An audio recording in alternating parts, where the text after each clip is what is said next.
Stamp paper ఏదైనా కానీ మనం తీసుకున్నప్పుడు మనం ఇమీడియట్గా వాడడం జరుగుతుంది. వాడినప్పుడు ఇక్కడ కంపెనీకి సంబంధించిన చైర్మన్ కావచ్చు, మేనేజింగ్ డైరెక్టర్ కావచ్చు, వాళ్ళ సంతకాలు ఉంటూ దాని తర్వాత దానికి సంబంధించిన ఎగ్జిక్యూషన్ ఏదైతే ఉంటుందో వెనకాల నుంచి ఈ ఎగ్జిక్యూషన్ పేపర్స్ అన్నీ క్యారీ ఫార్వర్డ్ అవుతా పోతాయి.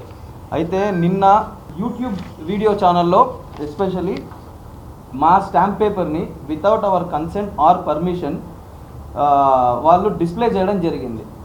ఎట్లా వచ్చింది అసలు? First of all stamp paper అనేది it is a secretive paper and without consent ఎవరు కూడా బయటికి తీయడానికి వీలు లేదు. మీ దగ్గరకు ఆ స్టాంప్ పేపర్ వచ్చింది అంటే మీరు ముందు నుంచి దీన్ని పకడ్బందీగా ప్లాన్ చేసుకొని దీన్ని అనవసరంగా కాన్స్పిరసీ చేయాలి, ఒక కంపెనీ మీద బురద చల్లాలి అన్న ఒక ఉద్దేశంతో మాత్రమే మీరు ముందు నుంచి ప్లాన్ చేసుకొని ఇలా చేస్తున్నట్టు ఉంది. అది క్లియర్. ఆ ఒక్క మీడియా సంస్థ దగ్గర తప్పించి ఎక్కడా కూడా స్టాంప్ పేపర్ అనేది ఎవరి దగ్గర కూడా లేదు. ఫస్ట్ ఆఫ్ ఆల్ ఆ స్టాంప్ పేపర్ ఎట్లా వచ్చింది ఆ సబ్జెక్ట్లోకి మనం అవసరం అయితే దట్టు ఎంటీ స్టాంప్ పేపర్, ఏదైనా వాడిన స్టాంప్ పేపర్ వచ్చిందంటే మీరు పబ్లిక్ డొమైన్లో నుంచి డౌన్లోడ్ చేసుకున్నారనో లేదంటే మీ ఆర్టీఐ ద్వారా తెచ్చుకున్నారనో ఏదో ఒక ఛానల్ ద్వారా అప్రోప్రియేట్ ఛానల్ ద్వారా తెచ్చుకున్నారో అనుకోవచ్చు.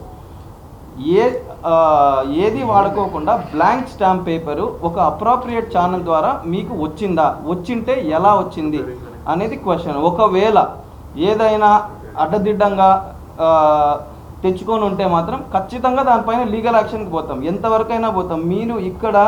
మీరు సెన్సేషనలిజం అనే ఒక దీన్ని పట్టుకొని బురద చల్లాలనో ఈ ఉద్దేశాలతో కొన్ని సెక్షన్స్ ఆఫ్ ద మీడియా నిన్న చాలా హడావిడి చేశాయి. ఖచ్చితంగా చూస్తూ ఊరుకోం. ఎవరైనా సరే, అది ఎటువంటి సంస్థ అయినా సరే, ఎవరైనా సరే గాలి మాటలు మాట్లాడినా లేదంటే ఇంకా అనవసరమైన రాగ్దాంతాలు దీని మీద చేస్తే ఖచ్చితంగా మేము లీగల్ యాక్షన్ అనేది తీసుకుంటాం. ఎవరినైనా సరే వదలుకోకుండా బయటకు ఈడ్చి తీడుతాం. అండ్ నిన్న జరిగినటువంటి కొన్ని డిబేట్స్ పైన కూడా మేము డెఫినెట్గా లీగల్ యాక్షన్ తీసుకోవడానికి సిద్ధపడ్డాము. ఆ కోర్సులో అయితే కంపల్సరీ వెళ్ళి తీరుతాం. నోటికి వచ్చినట్టు అవాస్తవికంగా ఏది పడితే అది, ఏది తోచితే అది మాట్లాడితే మాత్రం